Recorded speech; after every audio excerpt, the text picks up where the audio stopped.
All right, companions. I said I was making a map video, so here we are. I guess we're gonna do a map video. So this is, if you're new here, this is going to be a map video intended for people watching the Amazon Prime Wheel of Time TV show.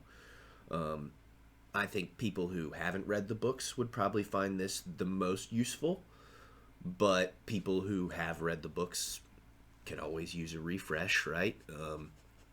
So it doesn't hurt. I am intending for this to be spoiler free so far as plot points for our storylines, but I will try to include lore and history that I think should be useful to understanding the setting. Little bits of societal information and stuff, things that might come up later in the show, but even if I tell them to you now and they come up later, it shouldn't have been a spoiler because it will not have been a plot point. It'll just mean that at some point the showrunners agree with me that the information was needed. I'm not saying this is information that should definitely be in the show because we have, plus 3,000 years of history and culture in this world to include, and I can understand how it isn't all making it into 8 episode seasons, right? But it will, I think, be helpful to have a little better understanding of some of the history and geography of the cultures in the areas we are looking at. So, I have picked out a couple of areas that I'm going to discuss in this video. Of the things that I've decided I'm going to discuss on this video, I guess I could just show you the first one and it could just chill in the background while we're talking about the other ones. But we've gotten far enough along in the storyline for me to show you all. This is our full world map.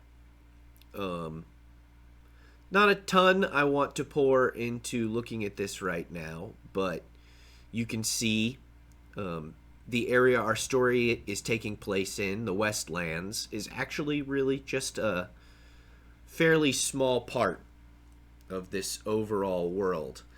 And you can see over here is the reason that I couldn't show you guys a world map before this point, because it would have shown you that Shan Chan existed. And now that we've seen the Shan Chan, we know they came from somewhere, right? But we're not getting into Shan Chan or anything like that today. We're going to get into a little more targeted things so far as the Season 3 storyline goes. So I'm going to talk a little more about, in this video, we're going to talk a bit about Valon. We're going to talk a bit about Manetheren and then Andor, because they're both related to the two rivers where we're going to spend time, obviously. Then we're going to talk a bit about Tarabon, which is where Tanchico is. And then we're going to talk a little bit about Tyr, because we need to know a little more about Tyr and about the Stone of Tyr, because that is confusing non-book readers in the reactions I've been watching. And it won't hurt to know what they're actually talking about, because it's not entirely clear. You guys are getting parts of it. The King Arthur bit, you're not wrong with that. But it's a little more complicated. And then we're going to round it off at the end talking about the Aiel Waste. And a little more about the Aiel. Talking about Tar Valon. Now that's the high seat of the Aes Sedai. It's supposed to be like the most beautiful city in the world. Mostly built by the Ogier. And the Aes Sedai even gave the Ogier free reign on some of the architecture. And to give Ogier free reign on buildings means they're going to build, for the most part, things that are representative of the natural world. So you'll get buildings that look like animals or seashells or trees, they build really wondrous, curvy stonework that men can't wrap their heads around how they do it. So only the Ogier are capable of doing it. And that's because they got into stoneworking during the breaking while they were looking for the steadings. They were trying to figure out where the steadings were. and they just took up stoneworking because they couldn't work with plants because everything was dying, and so it was just a hobby, and they got really good at it because the Ogier are badasses. But they would much rather work with green and growing things, but they do stonework. Some of the Ogier are into stonework. Let's go ahead and pull up a Tar Valon map. There we go. Oh yeah, we're gonna have to keep this one up until everyone who's not 18 has closed this video. Yeah, kids, this is not for you.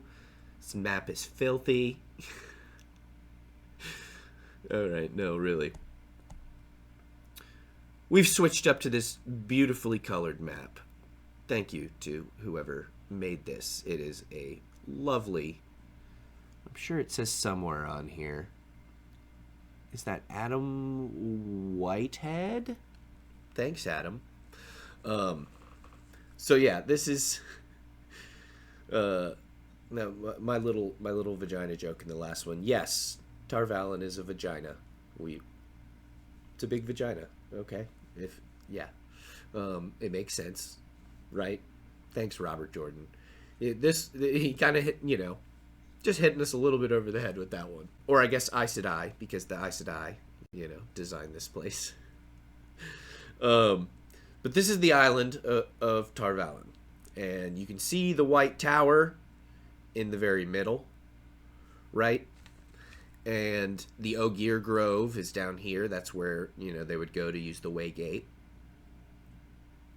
And it is, an enormous city, walled all the way around the island. It's got a harbor on the north and the south end of the island. And then there are little towns at the end of every bridge leaving the island. We all know, there was the... Wheel of Time is it's heavy on terminology.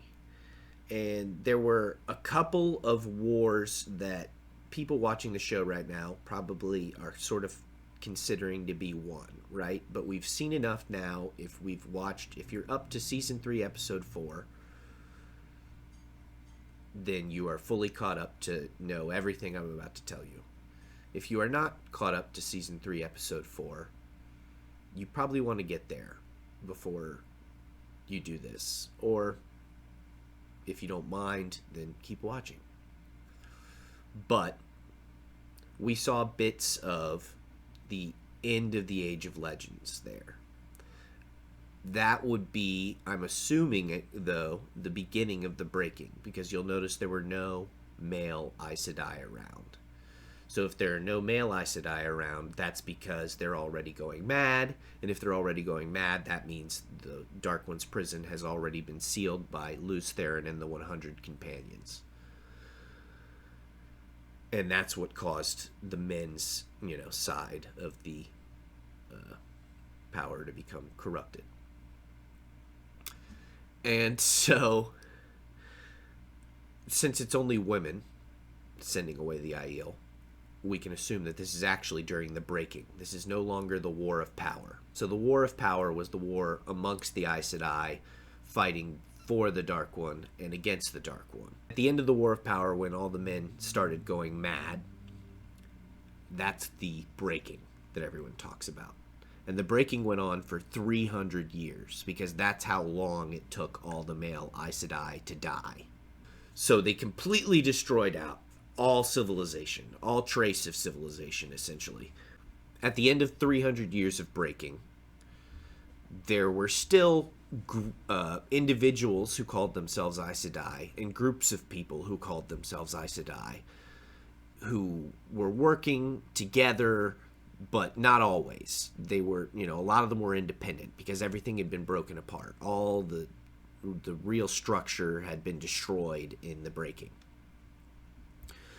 So about 50 AB, after the breaking, there was a group of Aes Sedai who came together and decided that they needed to bring all the Aes Sedai back together into one organization to really rebuild the world.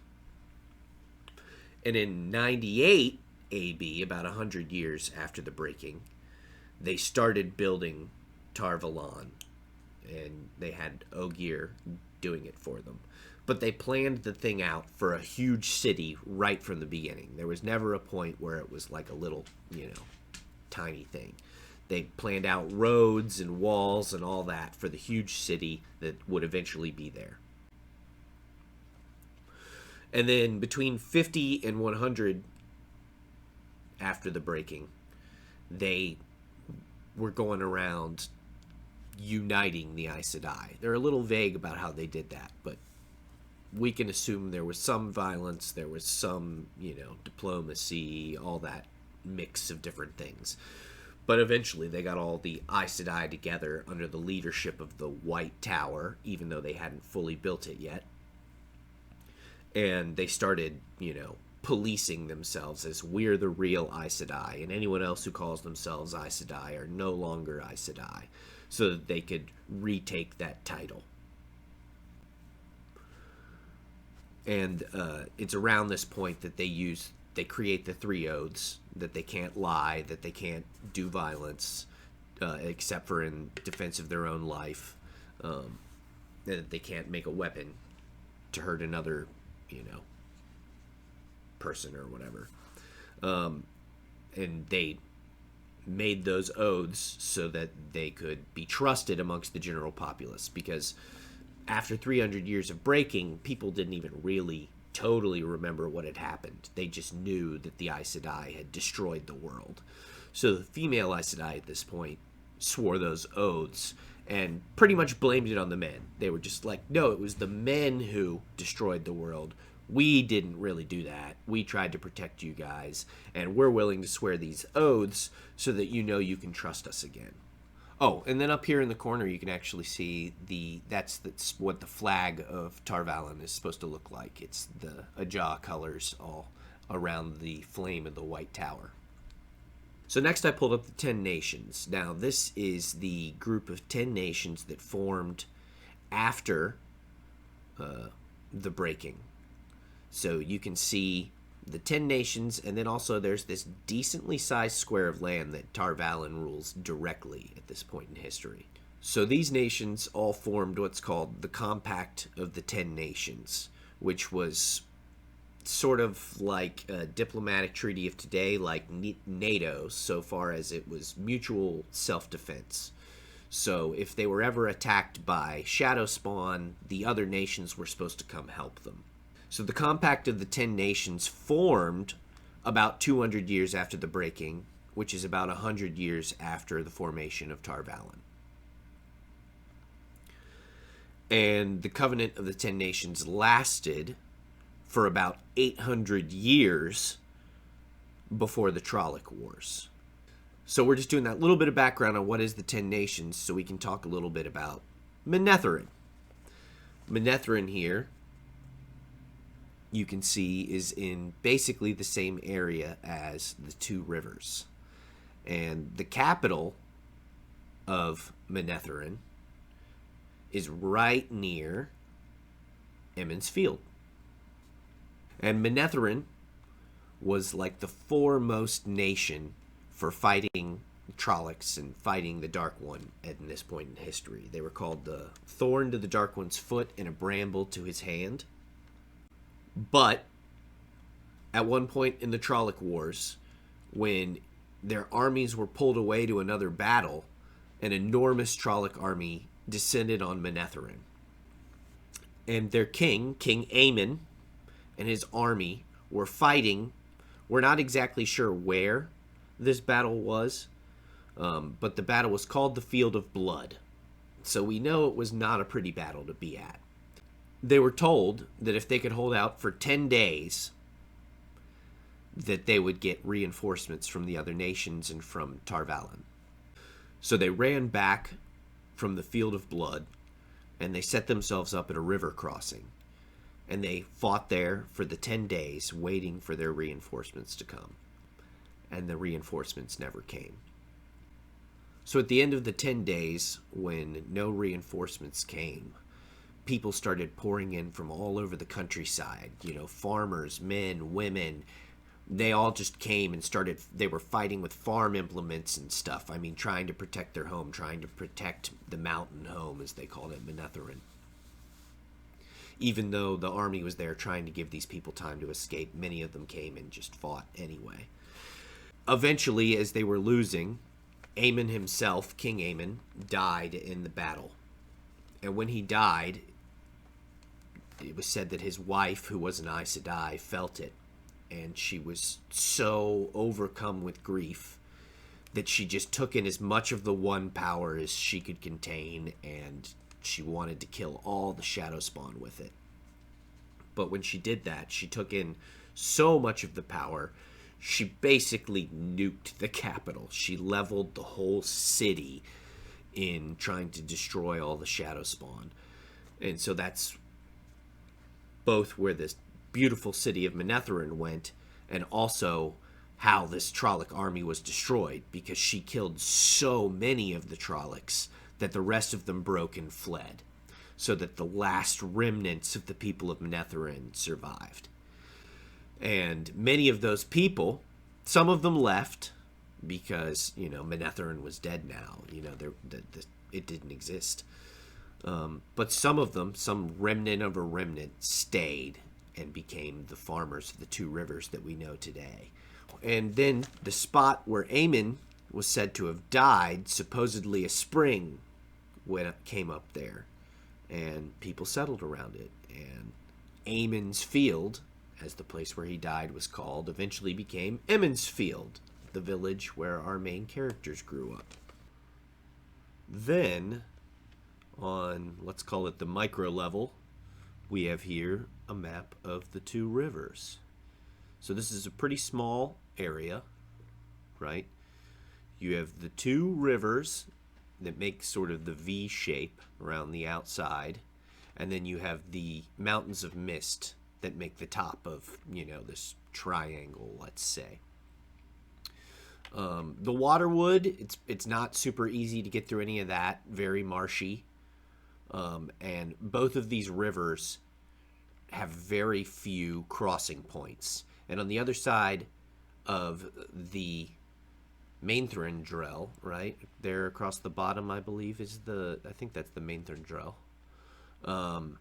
is the Forest of Shadows, which is like an enormous forest between, this area and the next area that has people living in it. So the two rivers is cut off in a lot of different ways, but you have the three main villages and then the one village that doesn't quite fit in. So you have Devon Ride down the furthest south. Then you have Emond's Field, the village that our main characters grew up in, up there in the top, and that quarry road that goes off towards the mountains, that's the road that Rand and his father's farm is along.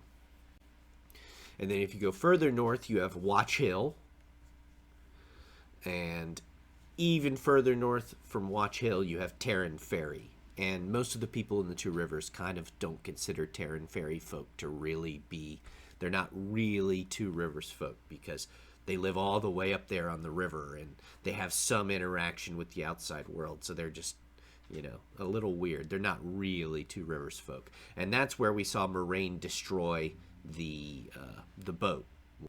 So in modern times, Emond's Field is technically part of Andor.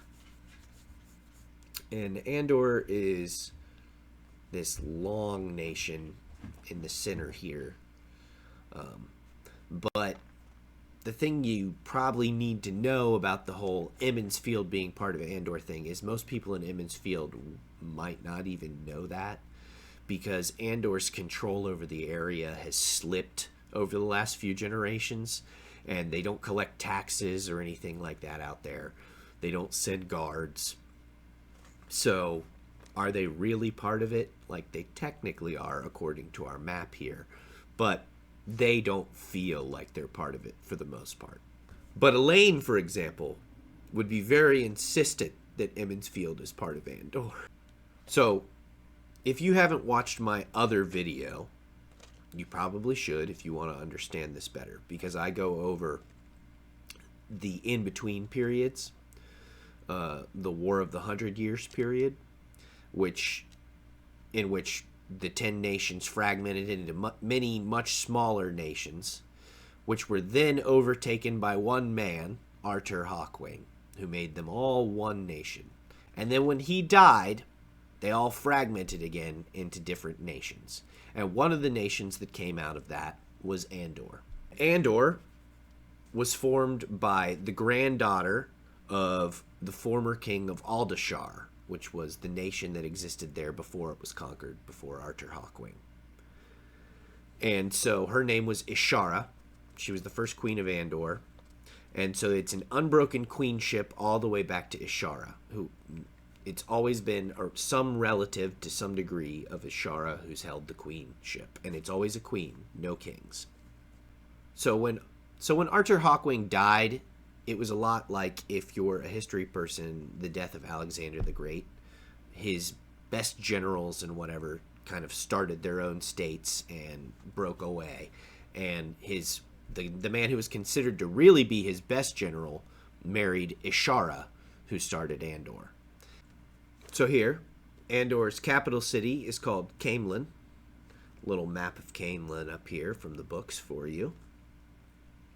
And a little picture down there in the bottom right of, what I've always imagined Caemlyn looks like because of that. And then their banner is a white lion on red. Symbols of Andor include the lion throne and the rose crown. Andor has a pretty strong military. It's centered around the Queen's Guard, which is they're a professional military. They're heavy cavalry, think sort of like English heavy cavalry, Elizabethan period sort of thing. And they also function as something like police for the nation when they're at peace. So they're always employed.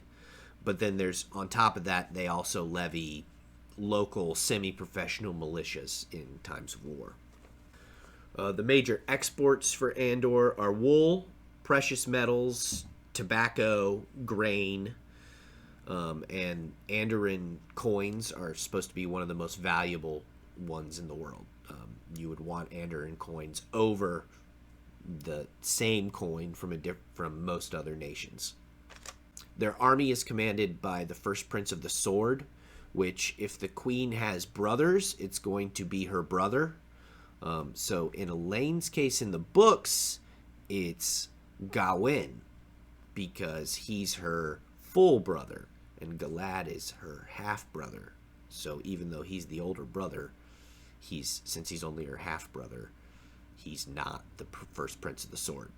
Now, in the show, he's a Trakhand, so nominally Galad should be the first prince of the sword, unless they just make it Gawain anyway. Anyhow, he's trained to be, like, at the last line, a bodyguard for the queen, for his sister, but also he's her general. He's supposed to be in charge of her army. He's supposed to learn all the military things that a ruler would need to know, but specifically so that he can be useful to his sister. But yeah, a lot of the cultures in these books have kind of like clear historical parallels, and I would say Caemlyn and Andor are very like Elizabethan England, but with a slightly older. No, they don't have cannons and guns and stuff like that, but it's got that same sort of feeling. Next, we're going to talk about Tarabon. Tarabon is right over here on the west coast. One of the most important things you're going to need to know about Tarabon is its relationship with Ered Domon. Ered Domon is to the north of it, and Ered Domon and Tarabon have basically been in a low-level war for about 300 years over this unclaimed area between the two called the Almeth Plain, which is the former kingdom of Almeth, which no longer exists. And we saw the Almeth Plain a bit when we were in Falm. So at the end of last season, which happened in Falm, that was where the Shan Chan landed, and they landed in this unclaimed zone between the nations of Ered Domon and Tarabon. And neither Eredomon nor Tarabon is actually strong enough to fully claim and take over this area, but they've been fighting over it for 300 years anyway because Robert Jordan understands people. The capital city of Tarabon is Tanchico. So Tanchico, as you can see, is down on at the end of the point of a large peninsula. So if you'll pay attention to my map on which direction north actually is, that spear is pointing north, so you can see that this is what we would traditionally think of as north is actually east in the current layout of how this map is sitting right now. And then the city of Tanchico is actually built on 3 little peninsulas that stick out into that bay on the larger peninsula. It's a lot of peninsulas involved in Tanchico. So yeah, Tanchico is the capital city of Tarabon. The banner of Tarabon is red and white striped vertically, 4 red, 3 white, with a golden tree. They call it the Tree of Man, and they call themselves the Tree of Men. They claim descent from nobles of the Age of Legends, and they also claim that they once had one of the branches of the Tree of Life. So that's why they use the Tree of Life, the Chora tree, the Avendasora, as their symbol. Symbols of Tarabon include the Throne of Light. That's the name of the throne of Tarabon. Tarabon has a kind of unique system of rule, slightly chaotic. So Tarabon is supposed to be one of the oldest, maybe the oldest city in the Westlands. And their style of rule, I think, is supposed to be pseudo-Roman. So you have an assembly of lords, and the assembly of lords elect 2 rulers who are supposed to be co-equal rulers from within the lords. One of them gets to be the king, and the other person is elected to a position called the Panarch. So the Panarch, let's see, I've got notes here. All right. So the Panarch is in charge of taxes, customs, duties. They're in charge of the civil watch, which is like the police, and they're in charge of the lower court system. The king is in charge of correctly spending the money that the Panarch collects. He's in charge of the army and in charge of the high court. So between those split duties, they're supposed to have like kind of an equal level of power. And they each have their own palace within the city. And you can see there are also these what are called great circles in the city, and those are supposed to be assembly areas, large assembly areas. They, in the books, how they're described, they sound like large kind of Greek theaters, so that people can be heard by large audiences. Again, it's supposed to be. It reminds me very much of sort of a Greek or Roman system at different points in their histories. Tanchico was once an extremely rich city, but now it's definitely hit hard times.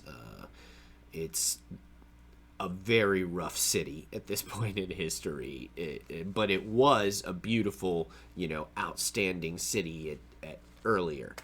But their exports still include fine rugs, dyes, and fireworks, because the Illuminators Guild is based in Tanchico. Because again, this used to be the greatest city in the world, other than Tar Valon. And so the Illuminators Guild, which is the people who keep the secrets of making fireworks, and they guard them very closely. If you're not a guild member and you figure out anything about making fireworks, they will straight up murder you. And that is not a joke. They will murder you so that no one can figure out how to make fireworks except for them. They are supposed to be the only people who have the secrets of making fireworks And if you're not in the guild, you aren't allowed to know. So fireworks are another one of their most expensive exports. There's a claim that one of the walls in the Panarch's palace is actually from the Age of Legends, because it has pictures of animals on it that no one has ever seen before. And then there's a museum in the Panarch's palace as well. And that museum has these animals that no one has ever seen before. It has their skeletons in it. So that's their, proof that this wall is from the Age of Legends. Another thing that makes me feel like it's based on the Roman system is that within the Assembly of Lords, there's pretty much a near constant struggle for the throne. So the king's constantly cutting off traitors' heads and displaying them on the traitor steps on the Meseta Peninsula, which is the king's peninsula if you look at the map here. How it kind of works out at this point in time is you've got the upper peninsula is the Panarch's peninsula, the middle peninsula is the king's peninsula, and then the bottom one, the one that says Great Circle, that one's just a giant slum now. The Great Circle has been completely taken over by, homeless refugees and stuff who live there full time. In Tanchican society, so far as fashion and culture go, it is considered impolite to show one's face, or to show your whole face, unless you are eating or drinking. So it's impolite to show your whole face unless you are eating or drinking. So that's why when you saw the Dark Sisters in Tanchico, they were all wearing those veils, and everybody in the city is wearing a veil. It's like a superstitious custom, right? Nobody's supposed to see your whole... You can wear a see-through veil, so really people can see your whole face, but if you aren't doing that, it's considered rude. And in the books, the men have thick mustaches, and people in general wear very baggy clothes. The overall energy of Tanchico is, it was once a great, beautiful, rich city, and now it is just decaying. I mean, it is a bad place to be. You really don't want to live in Tanchico. All right. So now we're going to talk about a place that we have only seen very, very briefly on the show, and that was when we were seeing the childhood memories of Swan. I'm pretty sure we even saw the Stone of Tyr in the background of one of those shots. Tyr is both the nation and it is the capital city, right? So the capital of Tyr is Tyr. And Tyr is essentially the only city of real size in the entire nation, because it has such heavy control over everything that goes on within its borders that it doesn't allow other cities to get large enough to rival it. The lords of the city of Tyr don't want Tyr to have any competition within their own nation, so they severely restrict the size of other settlements around the nation so that they cannot become economic competition for the capital. All right, so as far as this map goes, this is based on a map that was commissioned for the now out-of-print Wheel of Time role-playing game. So nowhere in the books does an official map of Tyr ever show up. And so when they made the RPG, Tyr was a setting that people would want to use. So they made this map as a stand-in. And it pretty much, I mean, in my mind, it fits. It works for a map of Tyr. I don't, you'd have to really break it down a lot harder than I have to decide whether or not you had a problem with this map, in my opinion. But anyway, this map is, pseudo-canon, let's call it, as it's part of the RPG game. The Stone of Tyr, everyone keeps talking about, is actually this enormous fortress at the top side of the city here. It's described in the books as being roughly the size of a small mountain, right? When people look at it, they don't immediately recognize it as being man-made necessarily, because it was made with the power. It was made by Aes Sedai to protect Kalendor, the sword that is not a sword, until the Dragon Reborn came and got it. And so the city of Tyr formed around this fortress, and so the fortress has always been part of the city's, psyche. Stone of Tyr, everyone keeps hearing that and thinking it's like just a rock, and no, it's the largest fortress in the world. So yes, the sword is stuck in a rock, if by a rock you mean, Alcatraz. It's an enormous port on a river, right? But it's a little ways up the river. So the actual entrance to the river is a maze of different waterways that you might not actually, you'd never know how to get through if you didn't hire a Terran pilot to lead your ship through and show you where to go. You're going to get grounded. You're going to ruin your ship. You're going to wreck. You're going to lose your goods. So Tyr makes a lot of its money simply by the fact that it controls the bottom of the river Aranon. And if you look, here, I'll move this. If you look here, the river Aranon goes all the way south and north,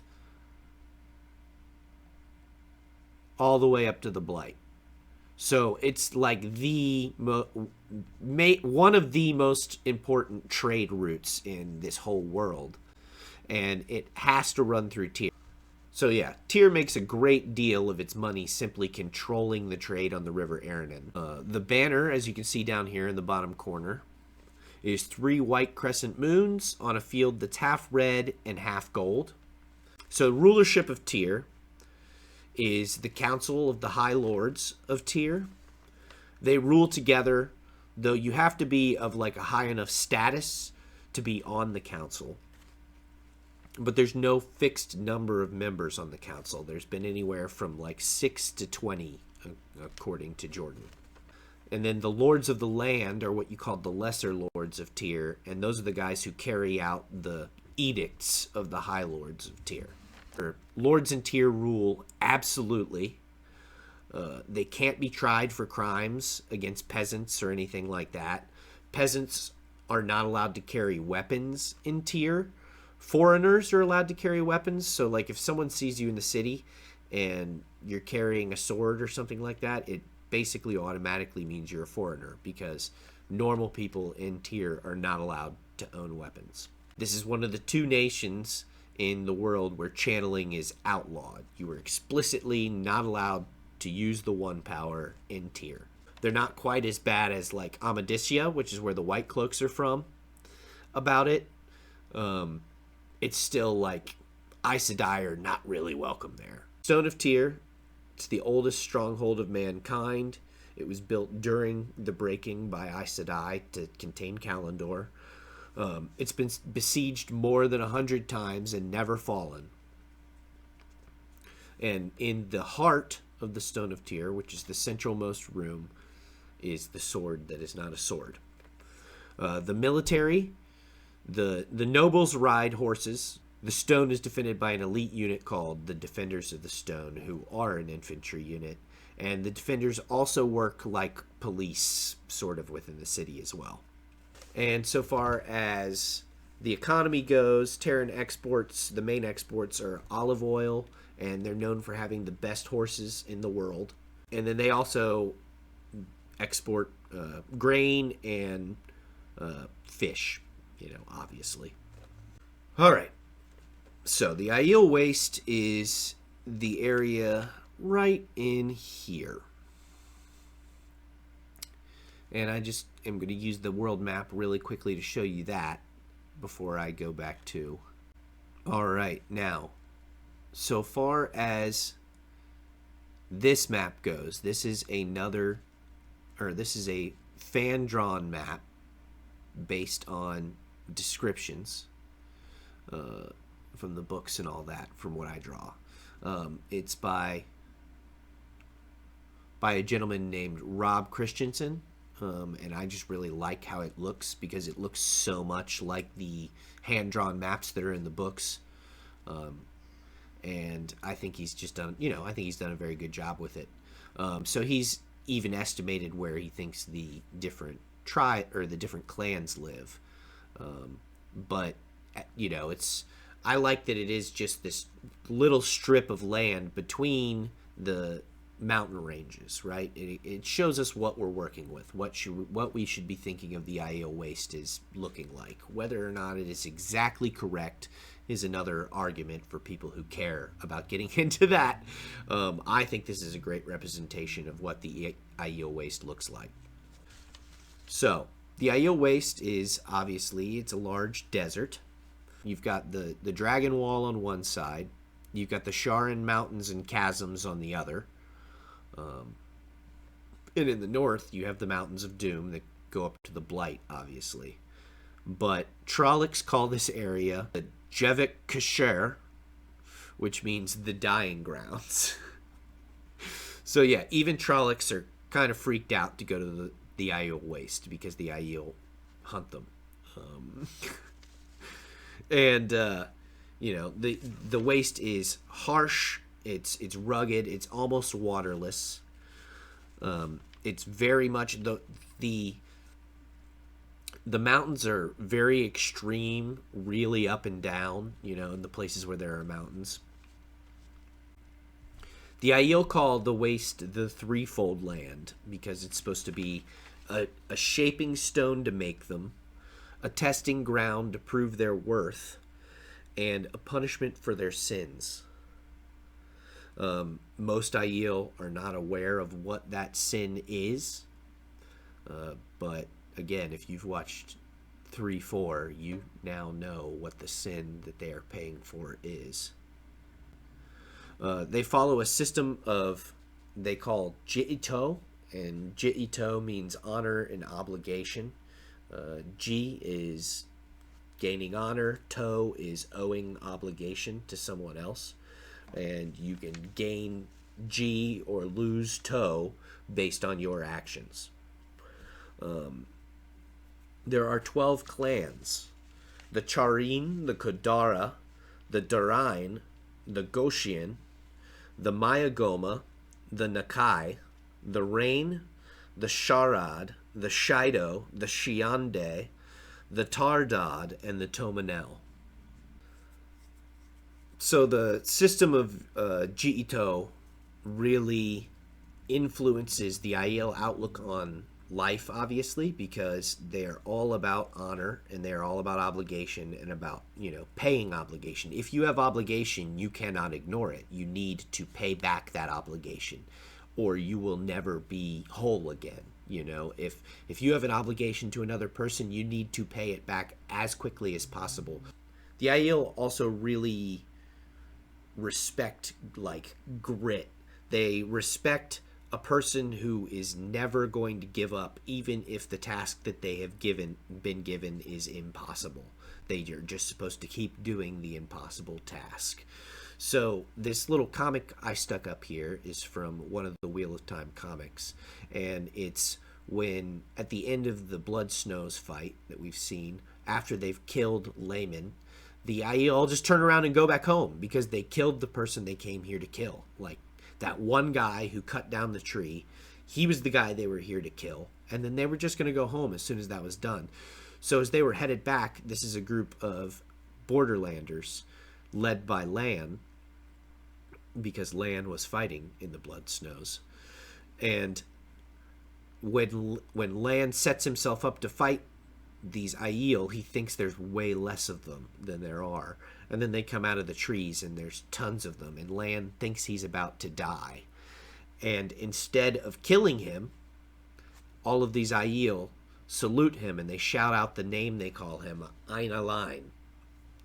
And then they just go around him because they're like, this is over. We killed the guy we came here to kill. There's no reason to fight you. They aren't bloodthirsty. They viewed the whole Aiel war as like a police action to kill that one man. And since the Wetlands would rather fight a war than just give that guy up, they were like, okay, fine, we'll fight the war. But the name that they call Lan, and they have been calling him that in the show, it it basically means that he's one man and he's also an entire people because Malkir has been swallowed up by the blight. But he's one man who's fighting a whole war on behalf of his people because Lan's fight against the Shadow has been never ending. Since he was a young man, he's always fought against the Shadow, and he'll just continue to. And so the Aiel particularly hold Lan in high regard for never giving up his war on the Shadow, even after it's destroyed his entire country and his entire family and his entire people. Lan is still personally at war with the Shadow, and they have a huge amount of respect for that. So the Aiel are broken up into the 12 clans, as I said, and then those clans are broken up into different septs, and the septs are like the living groups. They live in holds, is what they call them. So the places that the Aiel live are usually areas that provide a great deal of natural fortification. They find somewhere where there's only one entrance, and then they build their community in there so that they can easily defend themselves, and that would be a hold. And then the sept is like the group of people that live within the hold.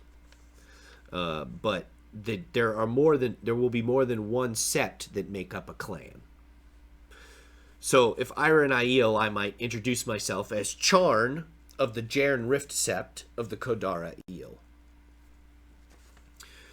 Then, within the clans, there are the warrior societies. And the warrior societies, 11 of them are men's only, and then there is the one that is all the female warriors. But the 12 different warrior societies, they are all, they're all supposed to be amazing fighters, but you choose a warrior society based on what kind of tasks you might want to complete.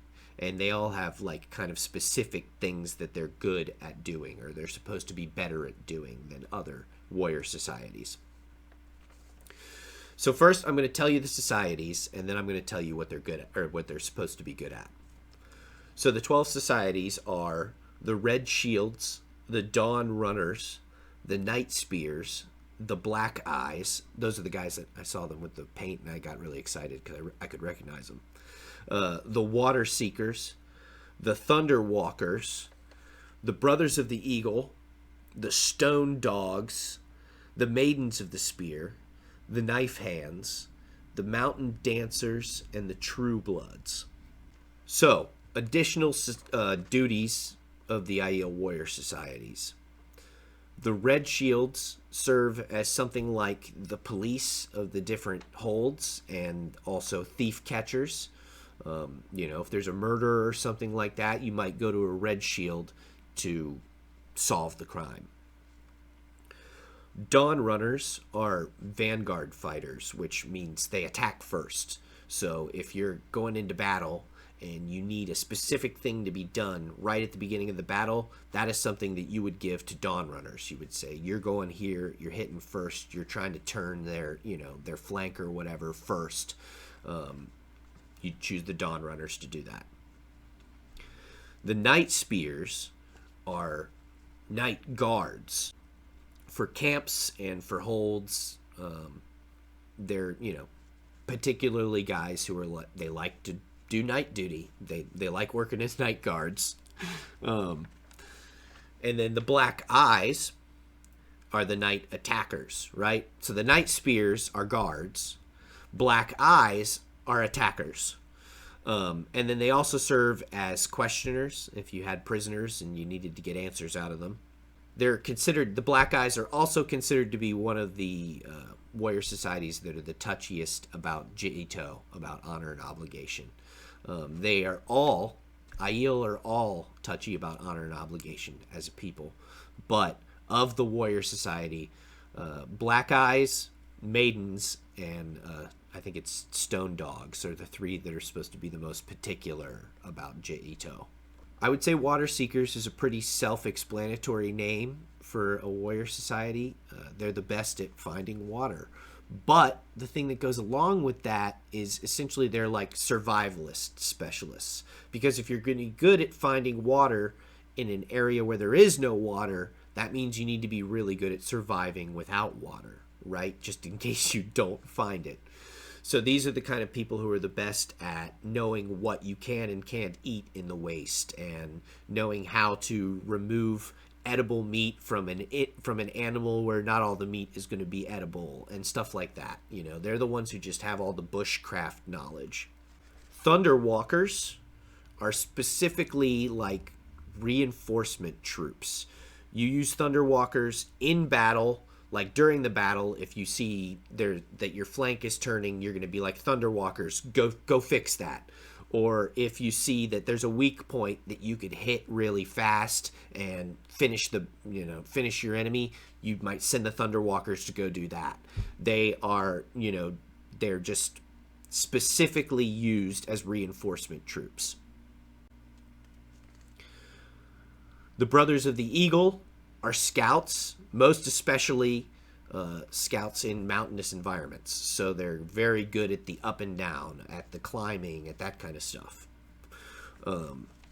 Stone dogs are used very specifically as rear guards, because stone dogs have sworn a vow not to retreat once battle is started. So if the battle is still going, the stone dogs will not leave, even if they're losing. So it is not uncommon if an Aiel force is going to retreat, they do so knowing that all their stone dogs are going to stay and die and slow down the enemy while the rest of them escape. Knife hands, another well-named society, because they are the most adept at fighting with their hands. Aiel have a whole combat style that's very, martial arts, that's about fighting with your hands and feet. And knife hands are supposed to be the best at that.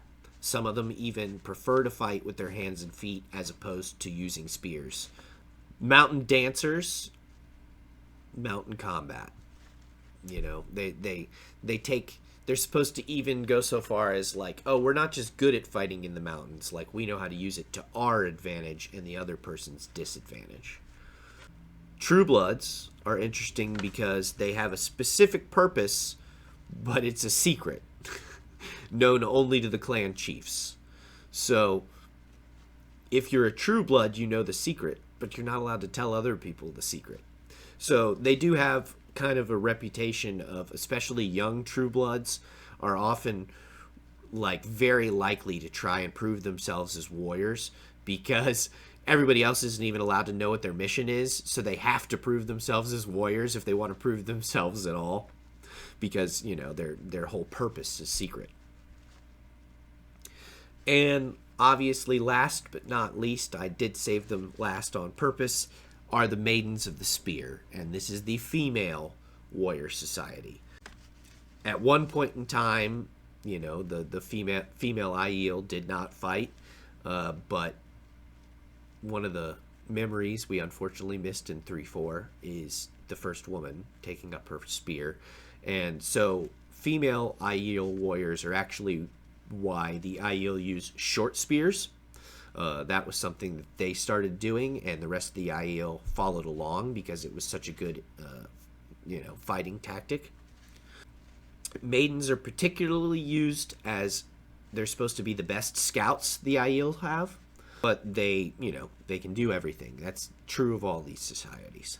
And maidens have like a really specific, they have a whole language of hand gestures. They have like sign language, full on, I can communicate anything sign language. All the Aiel warrior societies have their own sets of hand signals for battle or for when they need to be silent, but most of them it's just going to be a handful of words.